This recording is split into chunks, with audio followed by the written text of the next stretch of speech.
নমস্কার, আপনারা দেখছেন পিবি নিউজ। আপনাদের সাথে আমি অবন্তিকা। নজর রাখবো আজকের রোডের দিকে। বর্ধমান শহরের খোশবাগান যান চলাচল সমস্যা থেকে মুক্ত এবার ওই রোডটি ওয়ান ওয়ে করা হলো জেলা প্রশাসনের উদ্যোগে। সাধারণ মানুষজনের স্বার্থে আবারও বড়সড় পদক্ষেপ নিল পূর্ব বর্ধমান জেলা ট্রাফিক। বর্ধমান শহরের ব্যস্ততম রাস্তা ডাক্তারপাড়া বলে সকলে চেনেন। বর্ধমান শহরের খোশবাগান এলাকাকে সেই জায়গায় দীর্ঘদিনের একটি সমস্যা হলো সকাল থেকে রাত পর্যন্ত যানজটের সৃষ্টি হয়। সেই এলাকাকে যানজট মুক্ত করতে 7ই জানুয়ারি মঙ্গলবার থেকে শুরু হলো বিশেষ অভিযান। শহরের ব্যস্ততম রাস্তা খোশবাগানে যান চলাচল ওয়ান ওয়ে করা হলো। এবার থেকে বর্ধমান থানার পেছনের দিক থেকে কাট আউট থেকে নারকেল বাগান মোড় পর্যন্ত সমস্ত রকম যানবাহন চলবে ওয়ান ওয়ে, অর্থাৎ একমুখী হয়ে। রোগী বহনকারী গাড়িগুলি যাতে সহজেই হাসপাতালে এবং সমস্ত চিকিৎসা কেন্দ্রে পৌঁছতে পারে এবং সর্বোপরি বর্ধমানবাসীর সুবিধার্থে এই পদক্ষেপ নেওয়া হলো এবং রাস্তার দুধারে যত্রতত্র কোনো ধরনের যানবাহন না রাখার নির্দেশিকা জারি করা হয়েছে পূর্ব বর্ধমান জেলা পুলিশের পক্ষ থেকে। ট্রাফিক ইন্সপেক্টর কুদরতে খোদা জানিয়েছেন, আমাদের প্রধান লক্ষ্য হলো খোশবাগান এলাকায় যে সমস্ত চিকিৎসা কেন্দ্রগুলি আছে, বিশেষ করে বর্ধমান মেডিকেল কলেজ হাসপাতাল, সেখানে যাতে সাধারণ মানুষ অতি সহজে পৌঁছতে পারে। আমরা বেশ কিছুদিন আগে একটা পরীক্ষামূলকভাবে ওয়ান ওয়ে ব্যবস্থা গ্রহণ করেছিলাম, সেটা করার ফলে সফল হয়েছিলাম। তাই পূর্ব বর্ধমান জেলা শাসকের নির্দেশক্রমে ওয়ান ওয়ে ব্যবস্থাটা পার্মানেন্ট করা হলো। শুধু খোশবাগানে যাতায়াতের সমস্যা মানে আমাদের মাথায় যেটা প্রধানত আছে যে হসপিটালগামী বা যে বিভিন্ন যে যারা এখানে স্বাস্থ্য পরিষেবা কেন্দ্রগুলো আছে সেখানে মানুষ যাতে সহজে যেতে পারে, এই সমস্যাটা দীর্ঘদিনের। সেই জন্য আমরা বেশ কিছুদিন আগে একটা পরীক্ষামূলকভাবে কিছুদিন ওয়ান ওয়ে ব্যবস্থা, মানে যারা হসপিটালমুখী যেসব গাড়ি আছে তারা কল্যাণী নার্সিংহোম থেকে নারকেল বাগান পর্যন্ত এক মুখে যেতে পারবে, এই দিকে কোনো গাড়ি টুয়ার্ডস বিসি রোডে ফিরবে না।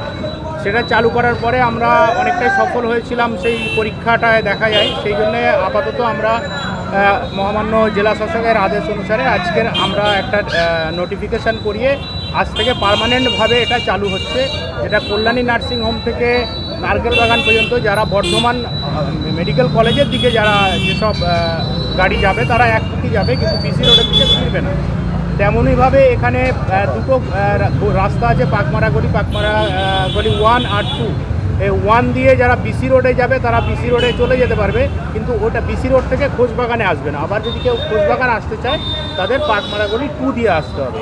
তার ফলে আপনারা দেখতে পাচ্ছেন যে অনেকটাই যানজট মুক্ত করা গেছে আজকের, কারণ এখানে সবসময় বিভিন্ন মানুষ শুধু যাতায়াত করে তাই নয়, অ্যাম্বুলেন্স এবং বিভিন্ন আশেপাশের আমাদের জেলা থেকেও রোগীরা আসে হসপিটাল এবং বিভিন্ন স্বাস্থ্য পরিষেবা কেন্দ্রগুলোতে পরিষেবা নিতে। তাদের সুবিধার্থে এটা করা হচ্ছে এবং এটা পার্মানেন্টলি চলবে। গতকাল আমরা একটা মাইকিং করেছিলাম এটা ওয়ানে চালু করার জন্য। ডিএম সাহেবের নোটিফিকেশনের বার্তা অনুযায়ী আমরা আজকে আবার লিফলেট চালু করছি।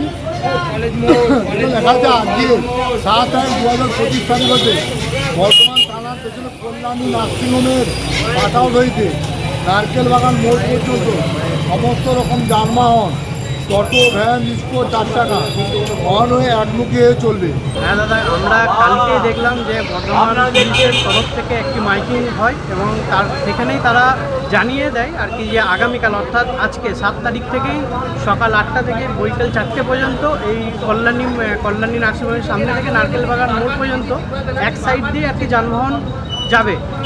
এর ফলে আমার মনে হয় যে অনেক সুবিধাই হবে, কারণ আমরা এখানে দীর্ঘদিন আমাদের এই দোকানের সামনে দেখি এখানে প্রতিনিয়ত অনেক মানুষ দূর দূরান্ত থেকে এখানে আসেন আমাদের বর্ধমান মেডিকেলে পরিষেবার জন্য এবং বিভিন্ন নার্সিংহোমে, কিন্তু তারা এই অনেক টোটো অধিকাংশ বর্তমানে এখন অনেক টোটো বেড়ে যাওয়ার কারণে অনেক ভিড় হয় এবং তার মধ্যে নিত্যদিনের এই স্কুল সময়ে যারা ছাত্রছাত্রী রয়েছে তাদেরও অনেক অসুবিধা হয়। অতএব এই যে একদিকে হওয়ার কারণে অনেক সুবিধা হবে, এটা আমার মনে হচ্ছে যে অনেক সুবিধা হবে। Bureau report, PB news. Annapurna medical hall, chemist and druggist. এখানে সকল প্রকার ওষুধ পাওয়া যায়। নবাবহাট মোড়, পূর্ব বর্ধমান। যোগাযোগ করুন 6295528655 অথবা 7602347696।